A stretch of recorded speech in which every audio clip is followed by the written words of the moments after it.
C'est l'heure de vous informer, mesdames et messieurs, bonsoir et bienvenue dans cette édition du journal. Place au sommaire. RDC finance, le recette de l'État chiffré à 478 millions de dollars, c'est 22 janvier 2025.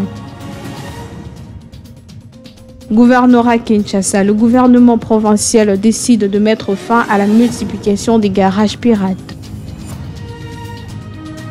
Port, la dépouille mortelle du célèbre catcheur Idingwema Pima est arrivée ce lundi 24 février 2025 dans la capitale congolaise en provenance du Maroc. IGF, clôture de la formation de 4 jours axée sur l'éthique et la lutte contre la corruption pour les agents et cadres de l'inspection générale de finances. Ouvrons cette édition avec cet élément de finance, le recette mobilisé par le service d'assiette de la RDC au gouvernement de la République démocratique du Congo s'y sont établis à 1,412,4 millions de francs congolais, soit à un montant équivalent à 478 millions de dollars en moyenne de 2,954,4 de francs congolais, ce qui renseignant les données publiées par le service de la Banque centrale du Congo. Julia Bouté, en commentaire. D'après les rapports hebdomadaires sur la conjoncture économique, les recettes fiscales mobilisées au cours de cette période ont atteint le volume de 1119,1 milliards de francs congolais, soit 378 millions de dollars répartis comme suite. La direction des impôts a collecté les recettes évaluées à 832,6 milliards de francs congolais et 286,5 milliards de francs congolais de la direction générale des douanes et assises.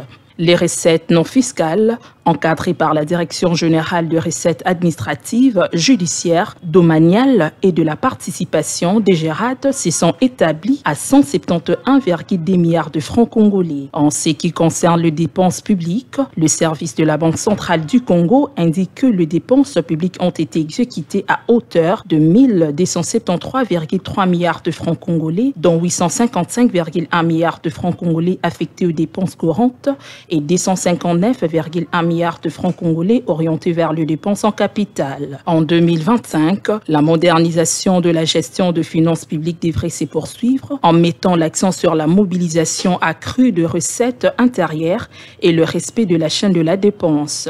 Le plan des trésoreries provisionnelles devrait être en phase avec les prévisions de la loi de finances pour l'exercice 2025 et du cadrage du Fonds monétaire international. En ce qui concerne les recettes internes, elles sont fixées à 31 719,2 milliards de francs congolais, soit un accroissement de 24,6% par rapport au montant retenu dans le budget de l'État 2024. La situation financière de l'État en 2024 a affiché un déficit de 2 555,6 milliards de francs congolais dans le plan des trésoreries de l'État. Notons que les recettes de l'État ont totalisé 26 381,3 milliards de francs congolais, dégageant un accroissement de 30% par rapport à leur niveau de 2023. Parlons à présent de l'IGF. L'inspection générale des finances a clôturé ce vendredi 21 février 2025 la formation des 4 jours sur l'éthique et la lutte contre la corruption en collaboration, l'observation des surveillances et de l'éthique professionnelle en sigle, allais-je dire, suivant. Ces séminaires avaient pour objectif de renforcer la moralisation de cadres et agents de l'inspection générale des finances afin de promouvoir la bonne gouvernance au sein des institutions publiques. Dans un contexte où la gestion transparente et la redevabilité sont devenues de priorité nationale, l'inspection générale des finances s'est engagée à adopter son personnel administratif des outils nécessaires pour prévenir et combattre les pratiques de corruption. D'après la cellule de communication de l'inspection générale des finances, le dernier jour du séminaire a été marqué par un module phare intitulé « Des stratégies nationales de lutte contre la corruption à l'émergence d'un leadership éthique de formation » dispensé par le professeur Saint-Augustin Mouinambali, directeur général de l'OCEP. Cette formation a permis aux participants d'explorer les causes et conséquences de la corruption ainsi que les stratégies pour l'éradiquer durablement. Selon le professeur Mouinambali, la lutte contre la corruption nécessite se limite pas qu'aux sanctions, mais passe par un changement profond de mentalité et l'adoption d'un leadership. Il a également exhorté les cadres et agents de l'inspection générale des finances à devenir des acteurs de transformation capables d'influencer positivement leur environnement. Ces séminaires marquent une étape clé dans la consolidation de valeurs d'intégrité au sein de l'inspection générale des finances qui entend poursuivre ses efforts pour assainir la gestion de finances publiques en RDC. Au terme de cette formation, les participants ont été évalués avant de recevoir leur brevet en guise de reconnaissance de leur engagement et de leur conduite. Signalant que la clôture de cette cérémonie a été présidée par le directeur général de l'OCEP et le chef de service de l'inspection générale des finances qui ont salué l'engagement collectif pour une gestion rationnelle. Parlons du gouvernorat de Kinshasa. À présent, le gouvernement s'est engagé à mettre fin à la prolifération des garages piratis dans la ville de Kinshasa lors du conseil du ministre provincial le tennis 20 février 2025. Tissia Ousombe au commentaire. Cette décision du gouvernement provincial fait suite à l'expansion croissante de garages pirates dans la ville de Kinshasa. A informé le conseil sur la problématique de prolifération des garages pirates dans la ville de Kinshasa.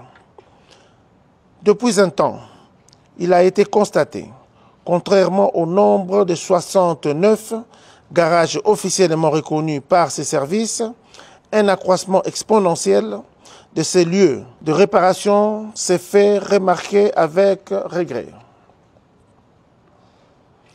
Considérés comme des foyers d'insalubrité et parfois causés de l'insécurité, de la congestion, ces garages enfreignent les efforts consentis par le gouvernement provincial en vue d'assainir, embellir la ville de Kinshasa et de mobiliser des recettes. À cet égard, le ministre a sollicité du Conseil la diligence d'une mission interministérielle regroupant notamment les ministères de l'Intérieur, de l'Environnement et celui des Transports, en vue de mettre de l'ordre dans ces secteurs. Notons que cette décision vise à rétablir de l'ordre au sein de la ville de Kinshasa dans le but de lutter contre l'insalubrité et l'insécurité dans la capitale de la République démocratique du Congo. Cet élément du ministre des Sports et Loisirs Didier Boudimou qui parle de la dépouille mortelle du célèbre catcheur Edingwe. La dépouille mortelle du célèbre catcheur Edingwe est arrivée ce lundi 24 février 2025 dans la capitale de Kinshasa, provenant du Maroc où il avait rendu l'âme le 13 janvier dernier. Avant d'être acheminé à la morgue de l'hôpital de cinquantenaire dans la commune de Kassavubu, la dépouille d'Edingwe était en carnaval dans quelques communes des districts des Moamba, notant que Matete et Lemba. Cette carnaval était accompagnée de collègues des catcheurs congolais, ses fanatiques et une délégation du ministre des Sports et Loisirs. Sur ce, le ministre des Sports et Loisirs Didier Boudimou réagit avec amertume dans son compte Twitter. Edingwe était une figure incontournable du catch qui représentait l'âme de notre capitale, à la résilience de notre peuple et à la vitalité des Congolais. Même si son corps nous a quittés, son héritage continue à le faire vivre à travers la nouvelle génération des catcheurs qui rêvent de monter un jour sur les rings, mais aussi derrière lui, dans le souvenir inoubliable qu'il nous transmet, une légende ne disparaît jamais.